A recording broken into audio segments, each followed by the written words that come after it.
tunahitimisha miaka miwili ya kazi, ushirikiano na kujitolea. Tunajivunia sana kukabidhi rasmi jengo hili kwa jamii ya Nkwesho. Tuna matumaini ya dhati kuwa jengo hili la wazazi litakuwa na hadhari kubwa na ya kudumu. Baada ya miaka hii miwili ya ushiriki wa karibu, tunajisikia kuwa karibu sana na kijiji hiki. Na tungependa kuendelea kusaidia maendeleo yake.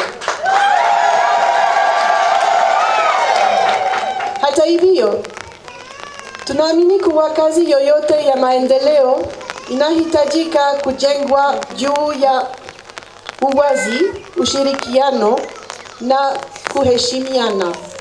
Tunao changamoto ambayo tumeipitia kwa maana ya umbali kutoka kituo cha afya kimoja kwenda kingine cha serikali. Ukitoka kituo hiki kufuata kituo kingine popote kilipo ni zaidi ya kilomita 10.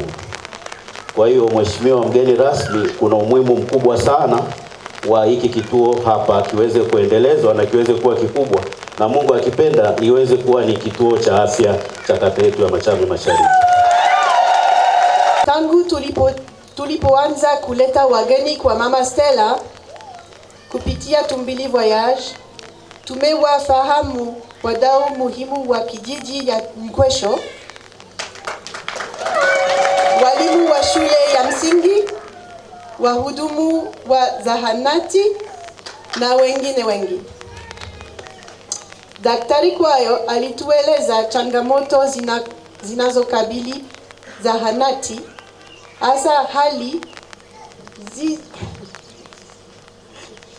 zisizotosheleza kwa mapokezi na huduma kwa wajawazito.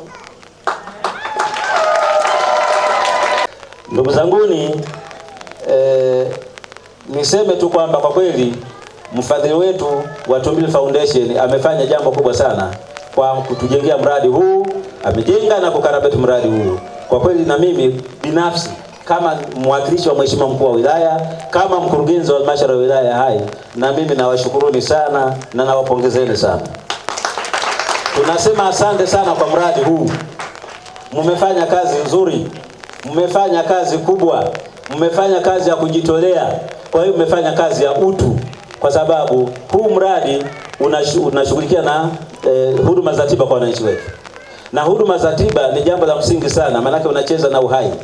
Mimi mara nyingi sana huwa nawatania madaktari wetu wa kwamba hawa ni kama miungu watu wa duniani, ambaye anaweza akakufanya wewe uhame kidogo kutoka dunia hii upotee halafu baada ya kurudishe tena. Kwa hiyo wanawatania sana kama ni Mungu watu. Sasa wenzetu hawa Tumbili Foundation kwa kujenga mradi huo, kwa kweli wamekuwa kijali sana masuala ya afya za wananchi wetu, kuhakikisha kwamba wananchi wetu wanakuwa na afya nzuri, waendelee na maisha yao kwa ajili ya maendeleo yao ya familia zao, lakini pia na maendeleo ya jamii kwa ujumla. Kwa hiyo tunawashukuru sana Tumbili Foundation.